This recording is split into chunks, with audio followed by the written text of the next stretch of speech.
Hi, എല്ലാവർക്കും നമസ്കാരം. നമ്മുടെ ചാനലിലെ മറ്റൊരു പുതിയ വീഡിയോയിലേക്ക് എല്ലാവർക്കും സ്വാഗതം. അപ്പോൾ എല്ലാവരും ഹാപ്പി ആയിട്ടിരിക്കുന്നു, അതുപോലെ സേഫ് ആയിരിക്കുന്നു. അപ്പോൾ മച്ചാൻ ഇന്ന് വളരെ വ്യത്യസ്തമായ ഒരു വെറൈറ്റി വീഡിയോ ആയിട്ടാണ് ഞാൻ ഇന്ന് വന്നിരിക്കുന്നത്. അപ്പോൾ എന്താ വീഡിയോ എന്നുള്ള ജസ്റ്റ് ഒരു ഇൻട്രോ നിങ്ങൾക്ക് തരാം കേട്ടോ. അതായത് എൻ്റെ നാട്ടിൽ ഒരു ചെറിയൊരു ഇലവ് ഇക്കോ സെൻറ്റർ എന്ന് പറഞ്ഞിട്ട് ഒരു സംഭവം തുടങ്ങിയിട്ടുണ്ട്. അപ്പോൾ മച്ചാൻ നേരത്തെ പറഞ്ഞ പോലെ നമ്മുടെ നാട്ടിൽ ഇലവ് ഇക്കോ സെൻറ്റർ എന്ന് പറഞ്ഞ ഒരു സംഭവം തുടങ്ങിയിട്ടുണ്ട്. അപ്പോൾ ഇലവ് ഇക്കോ സെൻറ്റർ എന്ന് പറഞ്ഞാൽ നിങ്ങൾക്ക് എന്താണെന്നുള്ള മനസ്സിലാവില്ലേ. അപ്പോൾ അതിൻ്റെ ഡീറ്റെയിൽ ആയിട്ട് പറയുന്നതാണെങ്കിൽ നമ്മൾ എന്താ പറയുക, നമ്മളെ വീട് വരുന്ന ഒരു പുഴേൻ്റെ കുറച്ച് അടുത്തായിട്ടാട്ടോ. അപ്പോൾ അതിൻ്റെ പുഴയിലേക്ക് പോകുന്ന ഒരു റോഡുണ്ട്. ആ റോഡിൻ്റെ റോഡ് സൈഡ് മൊത്തം കാട് പിടിച്ച് കിടക്കുകയായിരുന്നു. അപ്പോൾ അങ്ങോട്ട് അധികം ആൾക്കാരൊന്നും പോക്കില്ല. അപ്പോൾ എന്താ പറയുക, പോകാത്തതുകൊണ്ട് തന്നെ ആ റോഡ് മൊത്തം കാട് പിടിച്ച് കിടക്കുന്നത്. അപ്പോൾ ഇവിടെയുള്ള ഒരു വയലോരം കലാസാംസ്കാരിക വേദി എന്ന് പറയുന്ന ഒരു ക്ലബ്ബ് അത് എന്താക്കി ഏറ്റെടുത്തിട്ട് മൊത്തം JCB വെച്ച് മൊത്തം കാട് വലിച്ച് ക്ലിയറാക്കിയതിന് ശേഷം അവിടെയുള്ള 2 ക്ലബ്ബും അതുപോലെ തന്നെ നമ്മുടെ നാട്ടിലെ പാർട്ടിയും കാര്യങ്ങളൊക്കെ കൂടിയിട്ട് ആലോചിച്ച് അവിടെ ഒരു ചെറിയൊരു മിനി പാർക്ക് പോലെ സെറ്റ് ചെയ്യാന്ന് വിചാരിച്ചു. അതായത് മൊത്തം ഫ്രൂട്ട്സും ചെടിയും അങ്ങനെയുള്ള തൈകളൊക്കെ വെച്ചിട്ട് അടിപൊളിയാക്കിയിട്ട് മാറ്റാമെന്ന് വിചാരിച്ചേട്ടാ. അപ്പോൾ ആ ഒരു സംഭവത്തെ കാണാനാണ് നമ്മൾ ഇന്ന് പോകുന്നത്. അപ്പം എൻ്റെ വേക്ക് നോക്ക്, അടിപൊളി സീനറി അല്ലേ. ഇതാണ് നമ്മളെ നാടിൻ്റെ സൗന്ദര്യം എന്ന് പറയുന്നത് കേട്ടോ. മൊത്തം വയലുകൾ, ഇതൊക്കെയാണ് എൻ്റെ നാടിൻ്റെ പ്രത്യേകത കേട്ടോ. ഫുള്ള് ഉണ്ടാ. ഹായ്. അപ്പോൾ ഇനി എന്താക്കുന്നില്ല, പറഞ്ഞ് വലിപ്പിക്കുന്നില്ല, നേരെ അങ്ങോട്ട് പോവാം. അതുപോലെ തന്നെ ഞാൻ ഇവിടെ നാടത്തേക്ക് നടക്കാൻ കുറച്ചുണ്ട്. ഏകദേശം ഒരു 1/2 കിലോമീറ്ററിൻ്റെ അടുത്ത് നടക്കാണ്ട്, ഒരു 10 മിനിറ്റ് നടക്കാനുണ്ടാവും. അപ്പോൾ ആ 10 മിനിറ്റ് ഞാൻ അവിടെ നടന്നെത്തുന്നവരേക്ക് നമ്മൾ ഇന്ന് ഞായറാഴ്ച നമ്മളെ ഗാർഡനിൽ കുറേ കാര്യങ്ങൾ ചെയ്തിട്ടുണ്ട് കേട്ടോ. അപ്പോൾ അതൊന്ന് ജസ്റ്റ് നിങ്ങളൊന്ന് കണ്ടിട്ട് പോവാം. അപ്പോഴത്തേക്ക് ഞാൻ നടന്നിട്ട് എവിടെത്തും, നമ്മളെ ഇലവ് ഇക്കോ സെൻറ്ററിലേക്ക് എത്തും. അപ്പോൾ അതുവരെയൊക്കെ നമ്മൾ ഇതുവരെ ഇന്ന് ചെയ്തിട്ടുള്ള ആ ഒരു വീഡിയോ ഒന്ന് കണ്ടിട്ട് ഓടി വാട്ടോ. അപ്പോൾ മച്ചാ, നമ്മൾ ഇന്ന് ഞായറാഴ്ച ചെയ്ത കുറച്ച് വർക്കാണ്. അതായത് നമ്മൾ ഇന്നലെ ചെയ്ത നമ്മളെ ഫോണിനെ നമ്മൾ പെയിൻ്റ് അടിച്ച് നീല കളർ പെയിൻ്റ് അടിച്ച് വെള്ളം നിറച്ചിട്ടുണ്ട്. നീല കളർ പെയിൻ്റ് അടിച്ച് നല്ല വെള്ളം നിറച്ചിട്ടുണ്ട്. ഇനിയിപ്പോൾ ലീക്ക് ഉണ്ടോ ഇല്ലയോ എന്നുള്ള ടെസ്റ്റ് ചെയ്യാൻ വേണ്ടിയിട്ട് ലൈന് കാര്യങ്ങൾ ഇട്ട് കൊടുത്തിട്ടുണ്ട്. അപ്പോൾ അത് നോക്കണം. ഇപ്പോൾ നാളെ മനസ്സിലാവട്ടെ ലീക്ക് എന്തെങ്കിലും ഉണ്ടെങ്കിൽ അത് എവിടെയാണെന്ന് കണ്ടുപിടിക്കാനാണ് കുറച്ച് ബുദ്ധിമുട്ടുണ്ടാവുക. അതേപോലെ തന്നെ ഇവിടെ നമ്മൾ ഒരു ടവർ ചെയ്തിട്ടുണ്ട്. നമ്മളിതിൻ്റെ അകത്ത് ചീര ടൈപ്പ് സാധനം വെച്ച് മൊത്തം. അതേപോലെ തന്നെ ഇപ്പുറത്ത് ഇവിടെ നമ്മൾ ചെറിയൊരു ബേസനിൽ ചെയ്തിട്ടുണ്ട്. പിന്നെ ഇതിൻ്റെ തന്നെ സെയിം നമ്മൾ ബോർഡറായിട്ട് ഇങ്ങനെ ലൈനായിട്ട് ഇവിടെയും കൊടുത്തിട്ടുണ്ട് കേട്ടോ. ഇങ്ങനെ നിങ്ങളോളം ലൈനായിട്ട് ഇവിടെയും ചെയ്തിട്ടുണ്ട്. പിന്നെ നമ്മൾ ചെയ്തതെന്ന് വെച്ചാൽ നമ്മളെ ഈ ഒരു അംബ്രലയില്ലേ, ഈ ഒരു അംബ്രലേൻ്റെ മുകളിൽ ഒരുപാട് ഹാങ്ങിങ് നമ്മൾ ചെയ്തിട്ടുണ്ട്. അപ്പോൾ ഇതിൽ 10 മണിയാട്ടോ വെച്ചേ. 10 മണിയും അതേപോലെ തന്നെ ആ ബോർഡറിൻ്റെ ആ ഒരു സംഭവമില്ല, ബോർഡർ മുന്നിൽ വെക്കുന്ന എൻ്റെ പേര് അറിയില്ല കേട്ടോ. സംഭവത്തിന് 10 മണിയാട്ടോ വെച്ചേ നമ്മൾ. 10 മണിയും പിന്നെ ഈ കാണുന്ന ഈ ചെടി കേട്ടോ, ഇതാണ് നമ്മളിതിൽ വെച്ചത്. അപ്പോൾ ഇത്രയും കാര്യം കേട്ടോ ഇന്ന് ചെയ്തിട്ടില്ല. അപ്പോൾ എല്ലാന്നും പുല്ല് വെക്കണം എന്നായിരിക്കും. ഇന്നും പുല്ല് വെച്ചിട്ടില്ല കേട്ടോ. കാരണം ഇന്ന് ഞായറാഴ്ച എന്തായാലും പുല്ലൊക്കെ വെക്കണം എന്ന് ചോദിച്ചാൽ. അപ്പോൾ പുല്ല് കുഴപ്പമൊന്നുമില്ല, ഇതുവരെ നല്ല രീതിയിൽ തന്നെ പോകുന്നുണ്ട് കേട്ടോ. കറക്റ്റ് ഒറ്റ വാട്ടോ കാര്യങ്ങളൊന്നുമില്ല. നമ്മൾ എല്ലാ ദിവസവും നനച്ചു കൊടുക്കുന്നുണ്ട്, പുല്ലിന് പ്രശ്നമൊന്നുമില്ല. ഇപ്പോൾ എന്താക്കണം, ഇത് നേരെ ഇവിടെ നട്ടു കൊടുക്കണം കേട്ടോ. ഇവിടെ മൊത്തം നട്ടു കൊടുക്കണം. പക്ഷേ ഞാൻ നേരത്തെ പറഞ്ഞ നമ്മളെ ഒരു പുഴേൻ്റെ സൈഡിലേക്ക് പോകുന്ന ആ ഒരു റോഡാണ് ഇത്. റോഡ് ഇങ്ങനെ നേരെ അങ്ങ് ഏകദേശം ഒരു 1/2 കിലോമീറ്ററോളം ഈ റോഡുണ്ട് കണ്ടിന്യൂസ് ചെയ്യുന്നത്. അപ്പോൾ ഇവിടെ നിന്നാണ് നമ്മൾ വന്നത് കേട്ടോ. അപ്പോൾ അതേപോലെ തന്നെ ഈ ഒരു പുഴേൻ്റെ സൈഡിലേക്ക് പോകുന്ന ഈ ഒരു ഭാഗത്തേക്ക് തൈക്കണ്ടെന്നും പറയും, കൈക്കണ്ടെന്നും പറയും. അതായത് ഇതിൻ്റെ കറക്റ്റ് നെയിം എന്ന് പറഞ്ഞാൽ തൈക്കണ്ടെന്നായിരുന്നു. അത് പിന്നെ വർഷങ്ങൾക്ക് ശേഷം, അതായത് തൈക്കണ്ടെന്ന് പറയാനുള്ള കാരണം എന്ന് വെച്ചാൽ ഈ കാണുന്നുണ്ടോ ഒരുപാട് ചെറിയ തൈകളുള്ള തെങ്ങിൻ്റെ തൈകളുള്ള ഒരു ഭാഗമാട്ടോ ഇത്. അപ്പോൾ പണ്ടുള്ള ആൾക്കാർ ഇത് തൈക്കണ്ടം എന്ന് പറഞ്ഞ് എന്തായി വർഷങ്ങൾക്ക് ശേഷം അത് പിന്നെ കൈക്കണ്ടായി മാറി. അങ്ങനെ കൈക്കണ്ടായി മാറിയതിന് ശേഷം പിന്നെ ഈ റോഡ് കൈക്കണ്ടം, ഇത് പണ്ട് ചെറിയ വയൽ, അതായത് ഈ കാണുന്ന പോലെയുള്ള സ്ഥലമായിരുന്നു. ഈ ഒരു സ്ഥലമായിരുന്നു പണ്ട്. അപ്പോൾ ഇതിപ്പോൾ പുഴയോട്, അതായത് ഇതിൻ്റെ നേരെ ഓപ്പോസിറ്റ് സൈഡ് വരുന്ന ഏറാമല പഞ്ചായത്താണ്. അപ്പോൾ ഏറാമല പഞ്ചായത്ത് എടച്ചേരി പഞ്ചായത്തായിട്ട് ലിങ്ക് ചെയ്യാൻ വേണ്ടിയിട്ട് നമ്മൾ ഈ പുഴ കടന്നിട്ട് അപ്പുറത്തേക്ക് എന്ത് വേണം, ഒരു പാലം ചെയ്യുന്നുണ്ട്. അപ്പോൾ അതിൻ്റെ ഭാഗമായിട്ടാണ് ഈ ഒരു തീരദേശ റോഡ് എന്ന് പറഞ്ഞിട്ട് ഈ ഒരു റോഡ് വന്നത് കേട്ടോ. അപ്പോൾ ഈ ഒരു റോഡ് എന്താക്കിയോ മൊത്തം ടാർ ചെയ്ത് കഴിഞ്ഞ ശേഷം ഏകദേശം 6 മീറ്റർ വീതിയിലുള്ള റോഡാട്ടോ ഇത്. ഇവിടുന്ന് മുതൽ ഈ ഒരു ഭാഗത്തേക്ക് വരെ ഇത്രയും വീതിയുള്ള 6 മീറ്റർ വീതിയുള്ള റോഡാട്ടോ. അത് പിന്നെ താറൊക്കെ കഴിഞ്ഞതിന് ശേഷം പിന്നെ അത് ആരും ഉപയോഗിക്കാണ്ടിട്ടതിന് ശേഷം മൊത്തം കാട് പിടിച്ച് നശിച്ച്. അപ്പോൾ അതാണ് അന്ന് വയലോരം കലാ സാംസ്കാരിക വേദി ഏറ്റെടുത്തിട്ട് കംപ്ലീറ്റ് പുല്ലും അതുപോലെ തന്നെ കാടും ഈ കാണുന്ന പോലെയുള്ള ഫുള്ള് കാടുകളും മൊത്തം JCB ഉപയോഗിച്ച് വൃത്തിയാക്കി കേട്ടോ. വൃത്തിയാക്കിയതിന് ശേഷം ആണ് ഇവിടെ നമ്മളെ ഈ ഇലവ് ഇക്കോ സെന്റർ എന്ന് പറഞ്ഞിട്ട് ഇവിടുന്ന് സ്റ്റാർട്ട് ചെയ്യുന്നത് കേട്ടോ. ഇലവ് ഇക്കോ സെന്റർ എന്ന് പറയുന്ന സാധനം സ്റ്റാർട്ട് ചെയ്യുന്ന ഇവിടെ നിന്ന് ഇങ്ങോട്ടാണ്. അതായത് ഇവിടെ നെറ്റ് വെച്ചാണ്ട, ഈ ഒരു നെറ്റ് വെച്ച നമ്മളെ ഈ പനച്ചെടിയില്ലേ, ഈ ഒരു പനച്ചെടി അതേപോലെ തന്നെ ഇവിടെ ഒരു പനച്ചെടി നട്ടിട്ടുണ്ട്, അതേപോലെ ഇവിടെ ഒരു പനച്ചെടി നട്ടിട്ടുണ്ട്. ഇവിടെ നിന്ന് അങ്ങോട്ടാണ് നമ്മൾ എന്ത് സ്റ്റാർട്ട് ചെയ്യുന്നത്, ഇലവ് ഇക്കോ സെന്റർ എന്ന് പറയുന്ന നമ്മളെ ഗ്രീൻ ഗാർഡൻ സെറ്റ് ചെയ്തത്. അപ്പോൾ ഇത് ഒരുപാട് ആൾക്കാരുണ്ട് കേട്ടോ, ഞാൻ മാത്രമല്ല, ഞാനും അതിലൊരു മെമ്പറാണ്. പക്ഷേങ്കിൽ നമ്മളെന്താ പറയുക, ഇത് നനക്കാനും പിടിക്കാനൊക്കെ ഉള്ള ഒരു മെമ്പറാണ്. ഇത് ഒരുപാട് ആൾക്കാർ, നമ്മളെ നാട്ടിലുള്ള എല്ലാ പാർട്ടിയും അതുപോലെ തന്നെ ക്ലബ്ബുകളും കൂടി ചേർന്നിട്ടാണ് ഈ സംഭവം ഇവിടെ സെറ്റ് ചെയ്തിരിക്കുന്നത് കേട്ടോ.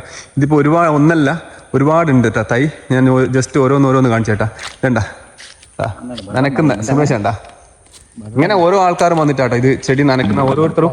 ഇതിൽ ആർക്കും ശമ്പളമോ കാര്യങ്ങളൊന്നുമില്ല. എല്ലാവരും നമ്മൾ ഈ ഒരു പ്രകൃതിനെ സ്നേഹിക്കുന്നതുകൊണ്ട് അതിനെ എന്താ പറയുക വന്നിട്ട് നനക്കും എടുക്കുകയൊക്കെ ചെയ്യുന്നു. ഇവിടെ ഒരു തൈ വെച്ചിട്ടുണ്ട്, അതുപോലെ ഇവിടെ വീണ്ടും ഒരു പനത്തൈ ഉണ്ട്, ഇവിടെ ഒരു ബാമ്പു, ഇവിടെ വീണ്ടും ഒരു പനത്തൈ, പിന്നെ വീണ്ടും ഒരു ബാമ്പു, പിന്നെ വീണ്ടും ഇപ്പുറത്ത് വേറെ ഒരു ഇതിനൊക്കെ പേര് എനിക്ക് അറിഞ്ഞൂടാ കേട്ടാ. കാരണം അന്ന് ഇവിടെ നമുക്കൊരു മാഷുണ്ട്, ആ മാഷാണ് ഇത് മൊത്തം സെറ്റ് ചെയ്ത് തന്നെ, ദിലീപ് മാഷ് എന്ന് പറഞ്ഞിട്ട്. അപ്പോൾ ആ ദിലീപ് മാഷാണ് ഇത് മൊത്തം സെറ്റ് ചെയ്ത് തന്നെ കേട്ടാ. അപ്പോൾ ആ മാഷ് ആണ് നമുക്ക് എന്ത് ചെയ്തിട്ടുള്ളത്, സെറ്റ് ചെയ്ത് തന്നിട്ടുള്ളത്. അയാൾ മൊത്തം നമ്മൾ വാട്സപ്പ് ഗ്രൂപ്പിൽ കൂടി ഓരോ തൈൻ്റെ കാര്യങ്ങളൊക്കെ അയാൾ വന്നിട്ടാണ് ഇത് മൊത്തം ഇവിടെ സെറ്റ് ചെയ്ത് തന്നത്. JCB ഉപയോഗിച്ചിട്ടാണ് ഇതിൻ്റെ കുഴി, അതായത് ഈ നടാനുള്ള കുഴി നമ്മൾ എടുത്തിട്ടുള്ളത്. ഇതെന്ന് പറയുന്ന സായാഹ്നങ്ങളിൽ വന്ന് നടക്കാനും അതുപോലെ തന്നെ പിന്നെ ഇതൊക്കെ വണ്ടി പഠിക്കാനും അതുപോലെ തന്നെ രാവിലെ നമ്മളെ മോർണിംഗ് വാക്കിനൊക്കെ പറ്റിയ അടിപൊളിയായിട്ടുള്ള ഒരു വൈബ് ഏറിയ ഒരു സ്ഥലം കേട്ടോ. അപ്പോൾ ഇതിങ്ങനെ നടന്ന് നമുക്ക് അങ്ങ് റോഡിൻ്റെ പുഴേൻ്റെ അടുത്ത് വരെ പോകട്ടോ. അപ്പോൾ ഈ കാണുന്നുണ്ടോ, ഇവിടെയൊക്കെ ഫുള്ള് ചെടി വെച്ചിട്ടുണ്ട്. ഏകദേശം 90 സംതിങ് തൈകൾ ഇവിടെ നട്ടിട്ടുണ്ട്. 90 അല്ലെങ്കിൽ 100 എന്നറിയില്ല, 99 100 എന്നറിയില്ല, എത്രയാണെന്ന് കറക്റ്റ് എനിക്ക് അറിഞ്ഞു കേട്ടോ. അപ്പോൾ അത്രയും തൈകൾ ഇവിടെ എന്താക്കിയിട്ടുണ്ട്, നട്ട് വെച്ചിട്ടുണ്ട്. അപ്പോൾ ഇതൊക്കെ എന്താക്കുന്ന ഈ പറഞ്ഞ പോലെ സുമേഷിനെ പോലെ ഇപ്പോൾ ഈ സുമേഷ് മാത്രമേ എടുത്തിട്ടുള്ളൂ. ഇപ്പോൾ ഇതുപോലെ ഇനി കുറേ ആൾക്കാർ വരും കേട്ടോ. എല്ലാ ആൾക്കാരും നമ്മുടെ നാട്ടിലുള്ള ഞായറാഴ്ചയാക്കുമ്പോൾ ഒരുപാട് ആൾക്കാരുണ്ടോ, ആണുങ്ങളും പെണ്ണുങ്ങളും എല്ലാവരും വരും കേട്ടോ നനക്കാനായിട്ട്. അപ്പോൾ ചിലരൊക്കെ ഒരുപാട് പൂവ് ഇട്ടിട്ടുണ്ട് കേട്ടോ. വേണ്ട, ഇതൊക്കെ കാണാൻ തന്നെ ഭയങ്കര ഭംഗിയാണ്, നല്ല അടിപൊളി പൂവ് ഇട്ടിട്ടുണ്ട്. ഇങ്ങനെ ഒന്നിന് മാത്രമല്ലല്ലോ, ഒരുപാട് എണ്ണത്തിൽ പൂവ് ഇട്ടിട്ടുണ്ട് കേട്ടോ. ഇത് ഈ ഒരു റോഡ് നമുക്ക് എന്താ പറയുക, പാലം കടന്നു കഴിഞ്ഞാൽ നേരെ ഓപ്പോസിറ്റ് വരുന്ന ഏറാമല പഞ്ചായത്ത് കേട്ടോ. ഇവിടെ നമ്മൾ ഏറാമലൊക്കെ പോകുമ്പോൾ ജസ്റ്റ് നമ്മൾ ഇതിൽ നടന്നങ്ങ് പോയാൽ മതി. അങ്ങനെ ഓർക്കാട്ടിൽ പോയി എടച്ചേരി പോയി ഓർക്കാട്ടിൽ നിന്ന് ഏറാമലക്ക് പോകേണ്ട ആവശ്യമില്ല. ഇത് നമുക്കിങ്ങനെ കുറുങ്ങനെ അങ്ങോട്ട് പോകാം കേട്ടോ. അതേപോലെ നേരത്തെ സുമേഷ് ഒറ്റക്കാണെങ്കിൽ ഇപ്പോൾ സുമേഷിനെ സഹായിക്കാനായിട്ട് കുറേ ആൾക്കാർ, അതായത് ഓരോ ദിവസം ഓരോരുത്തർക്ക് ഡ്യൂട്ടി. പക്ഷേ ഇന്നത്തെ ഡ്യൂട്ടി സുമേഷിനൊന്നുമില്ല കേട്ടോ. അപ്പോൾ ഇവരൊക്കെ ഡ്യൂട്ടി കാര്യങ്ങളൊന്നും ആയിട്ടില്ല. എല്ലാ ദിവസവും നമ്മൾ ഈ ഒരു സംഭവത്തോട് സ്നേഹമുള്ളതുകൊണ്ട് എന്താ പറയുക വരുന്ന കേട്ടോ. എന്താ ബൈക്കിൻ്റെ മുകളാണ് 20 ലിറ്റർ വെള്ളം. ഒരു ഹായ് പറയാൻ പൈപ്പില്ലല്ലേ. 20 ലിറ്റർ വെള്ളം, അപ്പുറം 20 ഇപ്പോൾ 20 ഈ രീതിയിലേട്ടാ. അപ്പോൾ ഇവിടം വരെ പൈപ്പ് എത്തിട്ട് അങ്ങ് കാണണ്ട, അവിടെ വരെ പൈപ്പ് എത്തും. സുമേഷ് അങ്ങ് ലാസ്റ്റ് എത്തി. അങ്ങ് ഇവർ വരുമ്പോഴെങ്കിൽ സുമേഷ് ലാസ്റ്റ് ഏകദേശം എത്തിക്കുക. ഇപ്പോൾ ലാസ്റ്റ് ഞാൻ പറഞ്ഞിട്ട് സഹായിക്കാൻ പറഞ്ഞിട്ട് അങ്ങോട്ട് പോയതാട്ടാ. ഇപ്പം മൊത്തം 5 ആളായി. അപ്പോൾ ഇങ്ങനെ എല്ലാ ദിവസവും ആൾ കൂടും കുറയും. അത് എന്താ പറയുക, ഓരോരുത്തർക്ക് ഷെഡ്യൂൾ ഉണ്ടെങ്കിൽ കൂടി ഫ്രീ ഉള്ള ആൾക്കാരാട്ടോ ഇവിടെ വന്ന് നനക്കെടുക്കുകയൊക്കെ ചെയ്യുന്നത്. ഒരു കുഞ്ഞു ചോട്ടാസ് വരുന്നുണ്ടേ. കുഞ്ഞു ചോട്ടാസേ എന്തല്ല ഇതേ കുമ്പാച്ചിലെ കാണിച്ചു പോന്നെ. ഇടേ പോന്നേ. നീ ചെടി നനക്കാൻ വന്നാ? മിണ്ടൂല, കുഞ്ഞാവ് മിണ്ടുന്നില്ല കേട്ടാ. ഇങ്ങനെ ഈ സൈഡിൽ ഇങ്ങനെ ഒരേ ഡിസ്റ്റൻസ് വിട്ടിട്ടാട്ടാ മൊത്തം തൈകൾ നട്ടിട്ടുള്ള. അപ്പോൾ ഇതാ അടുത്ത ഒരു പൂവിട്ടിട്ടുള്ള ചെടി. ഇതൊക്കെ വളർന്ന് വരാനായിട്ട് കുറച്ച് സമയം എടുക്കട്ടാ. മൊത്തം പൂവിട്ടിട്ടുണ്ട്, അതിൻ്റെ മുകളിൽ പൂവും അതുപോലെ മൊട്ടും ഇട്ടിട്ടുണ്ട്. അപ്പോൾ ഇതിങ്ങനെ വളർന്ന് വരാനായിട്ട് ഒരുപാട് സമയം എടുക്കട്ടാ. ഇവിടെ പന്നി ശല്യമുണ്ട്, അപ്പോൾ അതുകൊണ്ടാണ് നെറ്റ് വെച്ചിരിക്കുന്നത്. പിന്നെ എന്ന് വെച്ചാൽ ഈ ഭാഗത്തൊക്കെ പശുവിനെ കെട്ടും. അപ്പോൾ പശുവിനെ കെട്ടിക്കഴിഞ്ഞാൽ അതൊക്കെ തിന്നാതിരിക്കാൻ വേണ്ടിയിട്ടാണ് ഈ നെറ്റ് കാര്യങ്ങളൊക്കെ വെച്ച് കവറിയിരിക്കുന്നത് കേട്ടോ. ഇതാ അടുത്ത ഒരു പൂവ്. ഇതൊക്കെ വലുതായി കഴിഞ്ഞാൽ ഇതിൻ്റെ ഉള്ളിലേക്ക് കൂടി നടക്കുന്ന സമയത്ത് ഭയങ്കര ഒരു ഫീലായിരിക്കും അല്ലേ. വാ എന്താ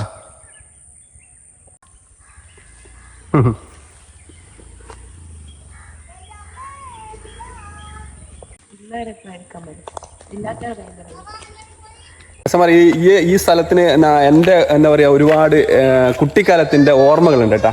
അതായത് ഇവിടെ എത്തിയപ്പോഴാണ് അത് പറയണമെന്ന് തോന്നിയ. അതായത് എന്താ സംഭവം എന്നറിയാം, ഈ കാണുന്നുണ്ടോ, ഈ കാണുന്ന കള്ളി, ഇതിന് നമ്മൾ കള്ളി എന്നാണ് പറയുക. കള്ളി എന്ന് പറഞ്ഞാൽ ഇതിലൊക്കെ വെള്ളം ഉണ്ടാവും കേട്ടോ. ഇതിൽ മെയിനായിട്ട് ഇരുമീൻ, മാലായ, കൊഞ്ചൻ, ഞണ്ട്, പിന്നെ പള്ളത്തി, ഇങ്ങനെയുള്ള സാധനങ്ങൾ ഉണ്ടാവും കേട്ടോ, മീൻ. അപ്പോൾ ഞങ്ങൾ സ്കൂൾ വിട്ടിട്ട് കഴിഞ്ഞാൽ അല്ലെ ശനി ഞായറിലൊക്കെ ദിവസങ്ങളിൽ നേരെ ഇങ്ങോട്ടേക്ക് വരും സ്കൂൾ. അതായത് എൻ്റെ ഒരു 12, 13, 14, 15 SLC വിടുന്നവരെ നമ്മൾ രാവിലെ ഒരു 9-10 മണിയൊക്കെ വീട്ടിൽ നിന്ന് ഇറങ്ങിക്കഴിഞ്ഞാൽ ഇവിടുന്ന് ഒരു വൈകുന്നേരം ഒരു 3-4 മണിക്കല്ല വീട്ടിൽ പോകുള്ളൂ. ചിലപ്പോൾ രാവിലെ കഴിച്ച ഭക്ഷണം കഴിച്ചിട്ടായിരിക്കും നേരെ ഇങ്ങോട്ട് വരുന്നത്. പിന്നത്തെ ഭക്ഷണം കഴിക്കുന്നത് ചിലപ്പോൾ ഒരു 5 മണിക്കൊക്കെ ആയിരിക്കും കേട്ടോ. അതുവരെ ഇവിടെ തന്നെയായിരിക്കും. ഇതിൽ നമ്മൾ വേലി കയറ്റം വേലി ഇറക്കം എന്നൊക്കെ പറയുന്ന സംഭവം കേട്ടോ. അപ്പോൾ രാവിലെ വന്നു കഴിഞ്ഞാൽ നമ്മൾ ഈ വെള്ളം കുറവായിരിക്കും, ഈ കള്ളിയിൽ അല്ലെങ്കിൽ ഈ ഒരു സംഭവത്തിൽ വെള്ളം കുറവായിരിക്കും. അപ്പോൾ നമ്മൾ എന്ത് വെച്ചാൽ മൊത്തം കലക്കിയിട്ട് അതിൻ്റെ അകത്ത് കൊഞ്ചൻ ഉണ്ടാവും. ആ കൊഞ്ചൻ ഇങ്ങനെ പൊങ്ങി വരും. അപ്പോൾ ആ പൊങ്ങി വരുന്ന കൊഞ്ചനെ നമ്മൾ പിടിച്ചെടുക്കും. പിന്നെ കുറേ കഴിഞ്ഞ ഒരു 11-11:30 ആകുന്ന സമയത്തൊക്കെ 12 മണി ആകുന്ന സമയത്തൊക്കെ വേലിയേറ്റം തുടങ്ങും. വേലിയേറ്റം തുടങ്ങുന്ന സമയത്ത് നമ്മൾ തണ്ടാടി അല്ലെങ്കിൽ ചുള്ളിവല എന്നൊക്കെ പറയട്ടെ, ആ വല ഇട്ടിട്ട് നമ്മൾ ഇരുമീൻ, പള്ളത്തി, അതുപോലെ തന്നെ മാല എന്ന് പറയുന്ന മീനിനെ പിടിക്കും. അപ്പോൾ എന്താ പറയുക, അന്നൊക്കെ ഭയങ്കര സംഭവമായിട്ടുള്ള ഒരു സ്ഥലമായിട്ടായിരുന്നു. ഇതിപ്പോൾ ഞാൻ എന്താ പറയുക, ഇപ്പം മീനെ പിടിക്കാനോ അല്ലെങ്കിൽ അങ്ങനെയുള്ള സംഭവത്തിനും നമ്മൾ നിൽക്കുന്നില്ല. കാരണം ഓരോരുത്തർ ജോലിൻ്റെ ഭാഗമായിട്ടായിട്ട് അതിൽ തിരക്കായി പോയി. എങ്കിലും ഈ ഭാഗത്ത് വന്നപ്പോൾ ഇത് കണ്ടപ്പോൾ നിങ്ങളോട് ഇത് പറയാതിരിക്കാൻ എനിക്ക് തോന്നിയില്ല. അതുകൊണ്ടാണ് ഞാൻ ഇപ്പോൾ ഇത് നിങ്ങൾക്ക് കാണിച്ചു തന്നെ കേട്ടോ. ഓരോ ദിവസവും നമ്മൾ ഇവിടെ വന്ന് നനക്കുമ്പോൾ ഇതിൻ്റെ മുകളിൽ ഉണ്ടാകുന്ന പൂക്കളുണ്ടാവും. ഇതുപോലെ ഇങ്ങനെ നിറഞ്ഞ പൂക്കൾ കാണുന്ന സമയത്ത് നമുക്ക് ഭയങ്കര സന്തോഷമായിരിക്കും കേട്ടോ. അപ്പോൾ എല്ലാ ദിവസവും ഞാൻ വരത്തില്ല. ഞാൻ ചില ദിവസങ്ങളിൽ ഈ പറഞ്ഞ നമുക്ക് ലീവുള്ള ദിവസം, അതായത് ശനി ഞായറുള്ള ദിവസങ്ങളിൽ ആണ് നമ്മൾ വന്നിട്ട് നനക്കാനും പിടിക്കാനൊക്കെ സഹായിക്കുന്നത്. അല്ലാത്ത ദിവസങ്ങളിൽ ഇവിടെ ഒരുപാട് ആൾക്കാരുണ്ട് കേട്ടോ. ഒരുപാട് ആൾക്കാർ എന്ന് പറഞ്ഞാൽ എന്താ പറയുക, നമ്മളെ ഈ ഒരു സംഭവത്തെ ഇലവ് ഇക്കോ സെൻറ്ററിനെ സ്നേഹിക്കുന്ന ഒരുപാട് കൂട്ടുകാരുണ്ട്. ആ കൂട്ടുകാരൊക്കെ വന്നിട്ടാണ് ഇതിൻ്റെ പരിപാലന കാര്യങ്ങളൊക്കെ ചെയ്യുന്നത് കേട്ടോ. ഇതൊക്കെ എന്തൊരു ഭംഗിയാന്ന് നോക്കി പൂവിൻ്റെ. ഇതൊക്കെ നമ്മൾ മെയ്ഫ്ലവർ പോലത്തെ ഒരു സംഭവം കേട്ടോ. ഒരു മെയ്ഫ്ലവർ നമ്മൾ റെഡ് കളറല്ലേ, ഇതിപ്പോൾ അതിൻ്റെ വെറൈറ്റി ആണെന്ന് തോന്നുന്നു. എന്താണെന്ന് ഇതിൻ്റെ പേര് കറക്റ്റാണെന്ന് അറിയില്ല. അപ്പോൾ ഇവിടെ ഒരു പൂവുണ്ടായിട്ടുണ്ട്. അതേപോലെ തന്നെ മുന്നോട്ട് പോകുന്ന സമയത്ത് ഇനിയും ഞാൻ പറഞ്ഞില്ല, ഏകദേശം ഞാനിപ്പോൾ ഒരു 10-100 മീറ്ററിൻ്റെ മേലെ നടന്നിട്ടാ. ഇനിയും നമ്മളെ പുഴേൻ്റെ സൈഡിൽ എത്തിക്കില്ല. ഇതിങ്ങനെ നീണ്ടു പോകുന്ന കേട്ടോ, അങ്ങോളിങ്ങനെ നീണ്ടു പോകുന്ന. അപ്പോൾ ഇവിടെ വീണ്ടും പൂവുണ്ടായി തുടങ്ങുന്നുണ്ട്. അതിൻ്റെ മുകളിൽ പൂവിട്ട് തുടങ്ങുന്നുണ്ട്. ഒരു 6-7 മാസം കൊണ്ട് ഫുള്ള് സെറ്റായിരിക്കട്ടെ. ഇത് ഒരു ഭാഗം നടന്ന 6-7 മാസം കൊണ്ട് ഫുള്ള് സെറ്റായിരിക്കും. പൂവ് കൊണ്ടും അതുപോലത്തെ തണൽ കൊണ്ടും ഫുള്ള് സെറ്റായിരിക്കും. അപ്പോൾ കണ്ട ഇവിടെ വീണ്ടും ഇതാ പൂവുണ്ടാകുന്നുണ്ട്. അപ്പോൾ ഇങ്ങനെ ഓരോ എന്താ പറയുക, ഇവിടം വരെ കേട്ടോ ലാസ്റ്റ് ചെയ്തിട്ടുള്ള, ഇവിടം വരെ ഇപ്പോൾ ലാസ്റ്റ് ചെയ്തിട്ടുള്ള. ഇവിടെ നിന്ന് ഇനി അങ്ങോട്ടും കുറച്ചുകൂടി ഉണ്ട് കേട്ടോ. ഇനി കുറച്ചുകൂടി ഉണ്ട് പുഴേൻ്റെ അടുത്തേക്ക് എത്താനായിട്ട്. കുറച്ചുകൂടി ദൂരം ഉണ്ട് കേട്ടോ. അപ്പോൾ നമ്മൾ അങ്ങോട്ടേക്ക് പോകുന്നില്ല. അത്രയും ദൂരം നടന്ന് വരുമ്പോൾ തന്നെ ക്ഷീണം പിടിച്ചു കേട്ടോ. അപ്പോൾ ക്ഷീണം പിടിച്ചെന്ന് ഞാൻ ഒറ്റക്ക് ഇപ്പോൾ എന്താ പറയുക, ഒരു ക്യാമറയും തൂക്കിയിട്ട് നേരെ ഇവിടെ എത്തുന്ന സമയത്ത് തന്നെ ഞാൻ ക്ഷീണം പിടിച്ച്. അപ്പോൾ നിങ്ങൾ മനസ്സിലാക്കണമെന്ന് വെച്ചാൽ ഇത്രയും ദൂരത്ത് അങ്ങനെ നമ്മൾ ഫസ്റ്റ് തുടങ്ങിയ ആ ഒരു ഭാഗത്ത് നിന്ന് ഈ ഒരു ചെടിക്ക് നനക്കാനായിട്ട് ബക്കറ്റിൽ വെള്ളവും പൊക്കിയിട്ട് വേണം വന്ന് നനക്കാനായിട്ട് കേട്ടോ. അപ്പോൾ അങ്ങനെ ബക്കറ്റ് തൂക്കിയിട്ട് ഇവിടെയുള്ള ലാസ്റ്റുള്ള ഈ ഒരു ചെടിക്ക് വെള്ളം നനക്കണം എന്നുണ്ടെങ്കിൽ എത്ര ബുദ്ധിമുട്ടായിരിക്കും. അപ്പോൾ ഓരോരുത്തർ എടുക്കുന്ന എഫേർട്ട് എത്രയായിരിക്കും എന്നുള്ളത് നിങ്ങൾ ജസ്റ്റ് ഒന്ന് നോക്കി. അതായത് ഈ ഒരു സംഭവം ഇവിടെ നല്ല രീതിയിൽ നടന്നു പോകണം എന്നുള്ളത്. ഇനിയിപ്പോൾ അടുത്ത ഒരു ഞായറാഴ്ച അല്ലെങ്കിൽ ഇനി ഒരു ദിവസം ആൾക്കാർ എല്ലാവരും കൂടി ഒന്നുകൂടി കൂടിയിട്ട് പഠന കാര്യങ്ങൾ കൊണ്ട് ഇവിടെയൊക്കെ ചെറിയ രീതിയിൽ പുല്ല് വീണ്ടും പിടിച്ചു തുടങ്ങിയിട്ടുണ്ട്. അതൊക്കെ ഒന്ന് ചെത്തി ക്ലീൻ ആക്കണമെന്ന് നമ്മൾ പറഞ്ഞിട്ടുണ്ട്. എല്ലാവരും കൂടി തീരുമാനിച്ചിട്ടുണ്ട്. അപ്പോൾ അത് എന്തായാലും ഉടനെ തന്നെ ഉണ്ടാവും. അതും കൂടി ആയിക്കഴിഞ്ഞാൽ ഫുള്ള് സെറ്റായിരിക്കും കേട്ടോ. സെറ്റ് എന്ന് പറഞ്ഞാൽ വേറെ ലെവലിലേക്ക് സംഭവം മാറും കേട്ടോ. അപ്പോൾ ഇതാണ് ഞാൻ പറഞ്ഞിട്ടുള്ള ഇലവ് ഇക്കോ സെൻറ്റർ എന്ന് പറഞ്ഞില്ല. അപ്പോൾ ഇലവ് ഇക്കോ സെൻറ്റർ എല്ലാവർക്കും ഇഷ്ടമായി എന്ന് വിചാരിക്കുന്നു. അപ്പോൾ മച്ചാമാരെ ഇനി എന്ത് ചെയ്യില്ല, അധികം പറഞ്ഞ് വലിപ്പിക്കുന്നില്ല കേട്ടോ. അതുപോലെ എൻ്റെ കുട്ടിക്കാലങ്ങൾ ഓർമ്മ നിൽക്കുന്ന നമ്മൾ ഈ കൈക്കണ്ടത്തം, അപ്പോൾ എല്ലാവർക്കും ഇഷ്ടമായി എന്ന് വിചാരിക്കുന്നു. അപ്പോൾ ഇതുപോലുള്ള നല്ല നല്ല വീഡിയോകളായിട്ട് ഇനിയും ഞാൻ നിങ്ങളുടെ മുന്നിൽ വരും കേട്ടോ. അപ്പോൾ അതുവരെയൊക്കെ എല്ലാവർക്കും അറഞ്ചം ബൈ ബൈ.